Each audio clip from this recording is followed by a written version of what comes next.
जय हिंद। आज कक्षा 10वीं का इतिहास में गांधी जी के बारे में आप लोगों को बताएंगे। ठीक है, गांधी जी का जो भारतीय राजनीतिक में परिवेश है उस टॉपिक को देखेंगे। तो सबसे पहले गांधी जी के प्रारंभिक जानकारी के बारे में हम आपको बताते हैं। गांधी जी का पूरा नाम मोहनदास करमचंद गांधी था। गांधी जी का जन्म 2 अक्टूबर 1869 को पोरबंदर गुजरात में हुआ था। गांधी जी के पिता का नाम करमचंद गांधी था, उसकी माता पुतलीबाई थी। गांधी जी की विवाह कस्तूरबा गांधी से हुई थी और गांधी जी की विवाह 13 वर्ष के अल्प आयु में ही हो गई। उसके पिता राजकोट के दीवान थे, जिस कारण से गांधी जी की प्रारंभिक शिक्षा राजकोट के ही अल्फ्रेड हाई स्कूल में हुआ था। उसके बाद उन्होंने 1883 में वकालत की पढ़ाई करने के लिए इंग्लैंड चले गए।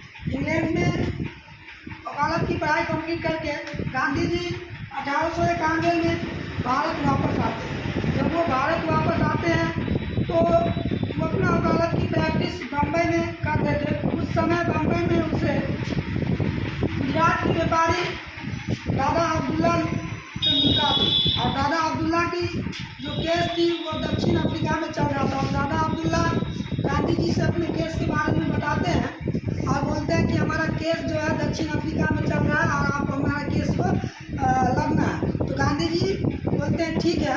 और 1893 में गांधी जी दक्षिण अफ्रीका चले जाते हैं। दक्षिण अफ्रीका जब गांधी जी वहाँ जाते हैं तो गांधी जी दादा अब्दुल्ला के केस को लड़ते हैं, लेकिन गांधी जी वहाँ देखते हैं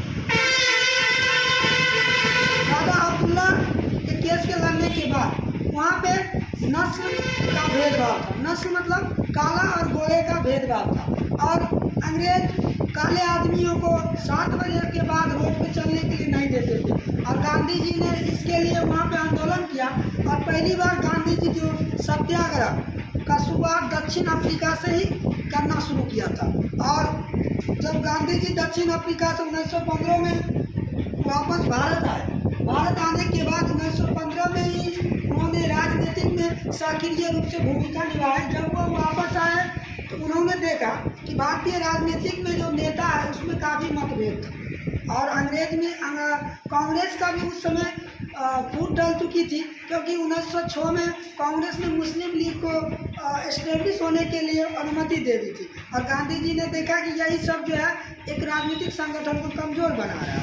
फिर उसी समय 1916 के जब लखनऊ अधिवेशन होता है तो गांधी जी की मुलाकात राजकुमार शुक्ल जो बिहार के किसान नेता होते हैं उससे होता है और उन्हें राजकुमार शुक्ल अपने यहाँ के जो स्थानीय समस्या होती है, जैसे चंपारण में जो नील की खेती के लिए की समस्या थी, उसके लिए आग्रह किए।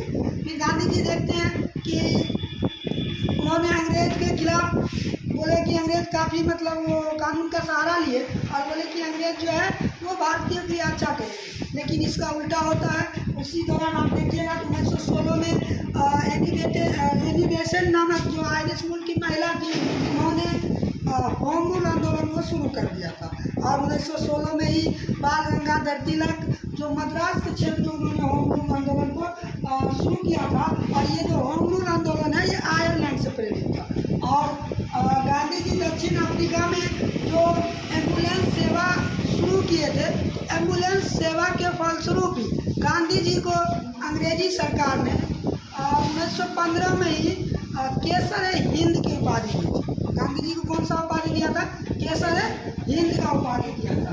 और गांधी जी अपने जीवन में सबसे ज़्यादा और सारे जगह सत्याग्रह का प्रयोग करते थे। सत्याग्रह मतलब सत्य और अहिंसा, सत्य और अहिंसा का प्रयोग करते थे। और गांधी जी का सत्याग्रह का अवधारणा क्या थी?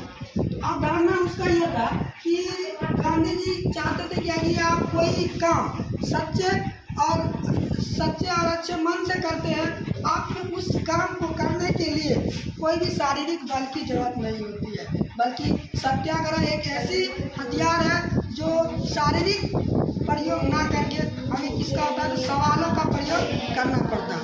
ठीक है, उसके बाद आप गांधी जी के बारे में देखिए, राजनीतिक गुरु इसका गोपाल कृष्ण गोखले थे और गांधी जी ने 1916